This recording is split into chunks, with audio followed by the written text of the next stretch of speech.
بسم اللہ الرحمن الرحیم۔ ہمارے یوٹیوب چینل کے سامعین و ناظرین السلام علیکم۔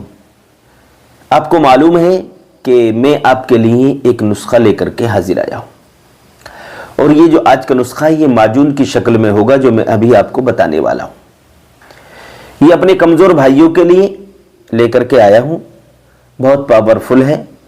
جو لوگ بستر پر کچھ بھی نہیں کر سکتے، بستر پر وہ فیل ہو جاتے ہیں، ویریہ ان کا پانی کی طرح ہے اور جوش ان کے اندر نہیں آتا، تناؤ بھی پورے طور پر نہیں آتا، لوس پن ڈھیلا پن رہتا ہے، اور بیوی ان سے خوش نہیں ہوتی، بیوی کو وہ خوش نہیں کر پاتے، بیوی کو کچھ بھی مزہ نہیں آتا۔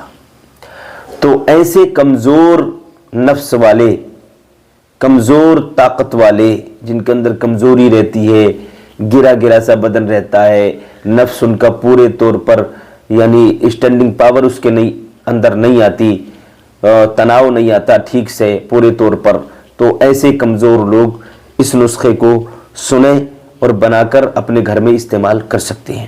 آئیے نسخہ سن لیں کیا کیا ہے اس کے اندر۔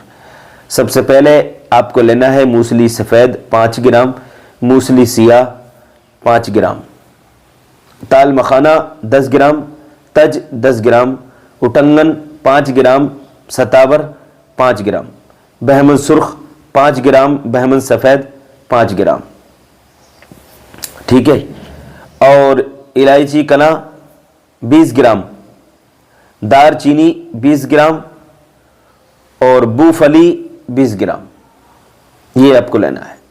اس کے بعد میں آپ کو لینا ہے گوکھرو 20 گرام، سالم مصری 10 گرام، تباشیر 10 گرام، فلفل دراز 40 گرام، یہ لینا ہے آپ کو۔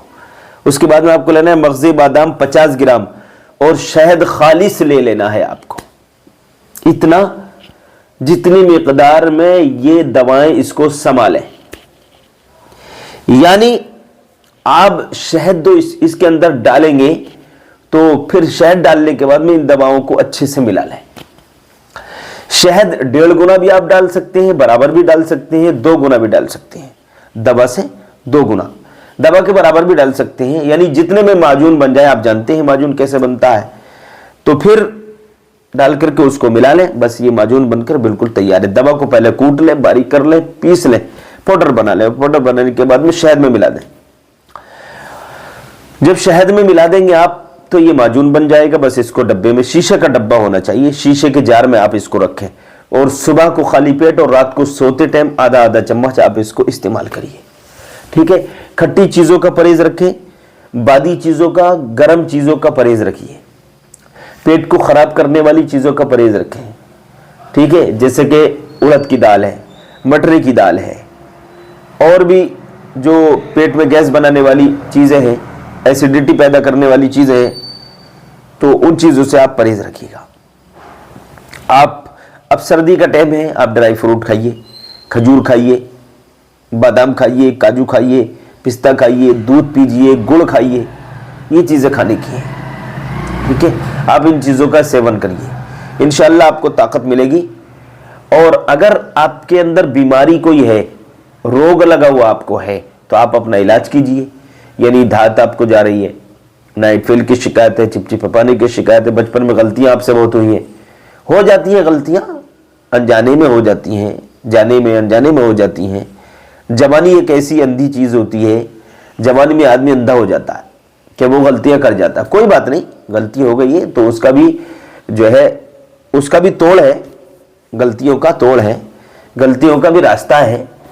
تو جو غلطیاں ہو چکی ہیں آگے کو ان غلطیوں کو نہ کریں اور اپنا علاج کریے گا، ٹھیک ہے۔ اللہ کی بارگاہ میں معافی مانگیں جو غلطیاں ہو چکی ہیں، اور آگے کو علاج کر لیں، آگے کو ان غلطیوں کے قریب نہ جائیں۔ اور علاج جو ہے ہمارے دواخانے سے ہو جائے گا، ہم نے نمبر دے دیا ہے، آپ چاہے تو علاج کر سکتے ہیں۔ انڈیا میں جہاں بھی آپ رہتے ہیں، یہ کوئی ضروری نہیں کہ آپ ہمارے پاس میں ہی ہیں تو آپ کو علاج ہوگا، نہیں، آپ انڈیا میں کہیں بھی اگر رہتے ہیں تو دوائی جو ہے بائی پوسٹ آپ کو مل جائے گی، بائی کوریئر ہمارے یہاں سے دوائی پہنچا دی جائے گی، اور دوائی پہنچانے کا کوئی خرچ آپ سے نہیں لیا جائے گا، صرف دوا کے پیسے آپ سے لیے جائیں گے۔ آج کے لیے اتنا ہی کافی ہے۔